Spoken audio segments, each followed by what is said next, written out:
Welcome to MMO Grinder Sidequest, where I take a look at closed beta and trial subscription games, giving you a quick first impression. Today I'll be looking at City of Steam, a browser-based title currently in development that I was fortunate enough to receive a few alpha tours for. Remember, this is an alpha. Pretty much anything I mention on here might be different a few weeks later. The game even underwent vast improvements since the last time I took an alpha tour, and many more are already underway, so I'll let you know how things work now and what's coming.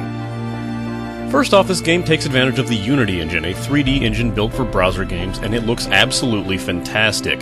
The sheer amount of detail and textures put into the environments looks just as good as a client-based game, despite the entire thing running easily in a browser window. You'll get the great graphics experience without a real drain on your graphics card or processor. To go along with the excellent graphics, this game has some fantastic music.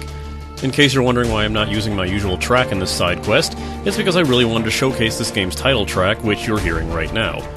The game's soundtrack is composed mostly by Daniel Sadowski, and it's all very fitting of the theme to this game. My best example would be how the music fits to the theme of battle, adding an extra layer like a more, no pun intended, industrial-themed heavy instrumentation, yet despite the change in the tone, it's still the same song. It's a clever touch that's a step above the usually jarring tone switches of other MMOs with battle themes.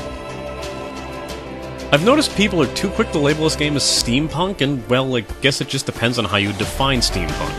Think about the environments in Final Fantasy VI or IX, and you'll be a lot closer to the aesthetic of this world. Technology is something that's been around in this world for ages, and yet it still makes a lot of use of magical and fantasy elements. The designers seem to enjoy using the term industrial fantasy to describe it. The setting of this world is based upon a series of RPG books called The New Epoch, which was written by the game's lead designer and general manager David Lindsay. The theming of this game is where it really shines, as everything fits in with it, with some subtle touches here and there. The most notable being the network of vacuum tubes attached to each of the stash points, which work as in-game banks. This helps to explain as to why your items in one town would appear in another, all through the use of a simple graphical touch that might not go noticed by everyone. Also fitting in the theme is the skill tree system that shows a network of pipes that interconnect the skills you can acquire. Interesting spins on the formula allow you to tweak your class's playstyle with the press of a button, as each class has 3 different default equipment loadouts: dual-wield, two-handed weapon, or sword and board. Yes, even the mage and range types. This allows you to play defensive or offensively on the fly, and the change in stance reflects how abilities behave as well. It's a pretty cool feature. You can choose a class at the start along with 3 branches within that class. There are plans to let you learn another branch of that class at later levels, but once you choose the second, then you're locked out of the remaining one. The dueling system for PvP enthusiasts allows for peace and quiet for everyone else around you, as it transports dueling players to their own personal arena and transports you back right to where you were standing once it's complete. In order to make navigation easier, the designers implemented a system where you can click on various signs around town, and you'll automatically path to that area. If you click on the name of an NPC in your quest log, you'll get a compass-style arrow that points you in their direction, so you won't be lost wandering around these seriously massive cities.